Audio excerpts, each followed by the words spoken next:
The tale of Zuberi the Flamebearer. A prophecy born of fire. Long ago, in the heart of the Nyika Savanna, there lay a village called Emberi. The people of Emberi lived simple yet challenging lives, guided by the rhythms of the land. Towering over the village was Kilima Simba, the mountain of the lion. Kilima Simba was a place of both reverence and fear, for it was said to house the spirit of Simba Moto, a lion of fire whose wrath once scorched the earth. The ancestors had sealed him away long ago through powerful rituals, but the mountain still pulsed with heat, its slopes glowing faintly like embers at dusk. One fateful night, the moon turned crimson, painting the world in an eerie red glow. The village griot, Bibinia, had warned that such nights heralded great change. Beneath this ominous moon, a child was born in a humble hut on the edge of the village. His cries were sharp and piercing, like the crackle of flames leaping to life. Bibinia arrived to bless the child, her staff adorned with beads, cowrie shells, and feathers. Her eyes, clouded with age, widened as she gazed at the infant's amber eyes, which shimmered like coals. She raised her hands to the heavens, her voice trembling. "This child is touched by the spirit of fire," she declared. "He carries the power to destroy or to renew. His path will shape the fate of us all." Fear gripped the villagers.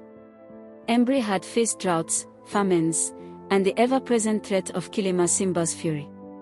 To them, the elders' words were not a blessing but a curse.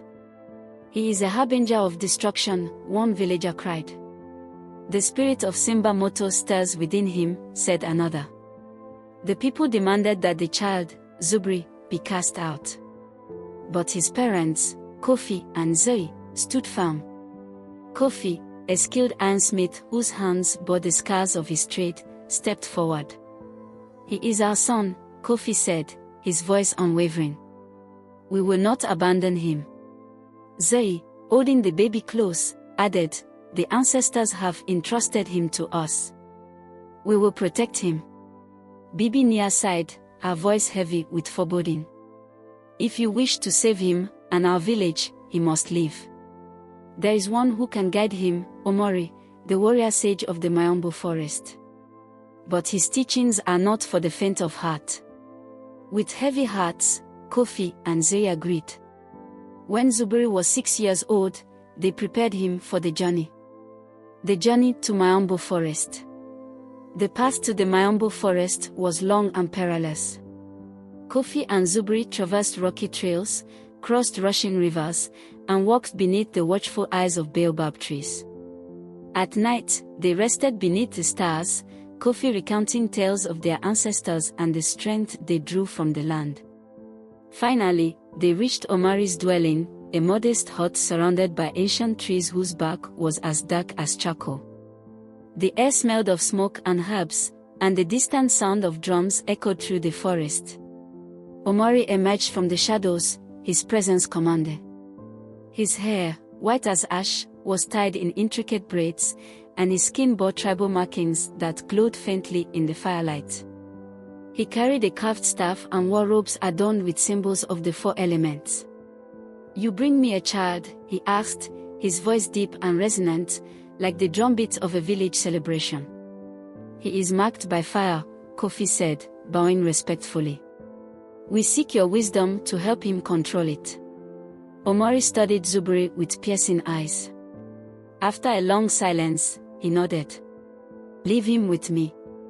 But know this, the path will be harder than you can imagine." Zuberi clung to his father's leg, his small body trembling. "Baba, don't leave me." Kofi knelt and placed a hand on Zuberi's shoulder. "My son, you are destined for greatness. Trust Omari, and trust yourself. You are stronger than you know." With tears in his eyes, Kofi turned and walked away, leaving Zuberi alone with the enigmatic sage. The trials of the flame. Life with Omari was unlike anything Zuberi had known. The warrior sage woke him before dawn with the sound of a talking drum, leading him through grueling tasks. Zuberi fetched water from the river, chopped wood, and practiced balancing heavy gourds on his head while walking narrow paths. The fire within you is untamed, Omari said one morning as Zuberi struggled to carry a clay pot. It will consume you unless you learn to control it. Zuberi resented the old man at first. He missed his parents, his village, and the simple joys of childhood. But as time passed, he began to understand Omari's lessons. One day, Omari lit a small flame in his palm, its light dancing in the twilight. He extended it to Zuberi. "Take it," he commanded. Zuberi hesitated, fear flickering in his eyes. But as he reached out, the flame leapt to his hand. It burned, but not painfully. He focused, and the flame shifted, shrinking and growing at his will. For the first time, Zuberi felt the power within him stir in harmony. The awakening of Simba Moto. When Zuberi turned 18, the earth beneath Emberi quaked. Smoke billowed from Kilima Simba, and the villagers gathered in terror. The griot sang songs of warning, and the elders prayed to the ancestors. Simba Moto, the fiery lion, had awakened, and his roar echoed across the land. Zuberi, now a skilled flame weaver, returned to his village. His parents, older but still strong, embraced him with tears of relief. "You have grown into a man," they said, her voice thick with emotion. "But this battle is not yours to fight," Kofi warned. "It is my destiny," Zuberi replied. "The fire chose me, and I must face it." The Battle of Kilima Simba. Zuberi climbed Kilima Simba, his heart pounding like the village drums. At the summit, Simba Moto awaited, its mane a raging inferno and its eyes burning with ancient fury. Zuberi summoned his flame, shaping it into a spear. The lion roared, its fiery breath scorching the earth, but Zuberi stood firm.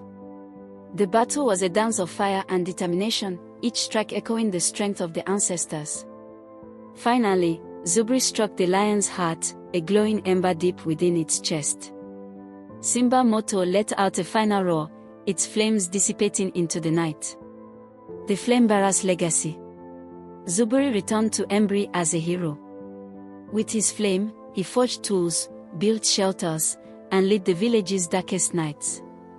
The people no longer saw him as cursed but as a beacon of hope. He became known as Nyika Moto, the Flamebearer, a symbol of resilience and renewal.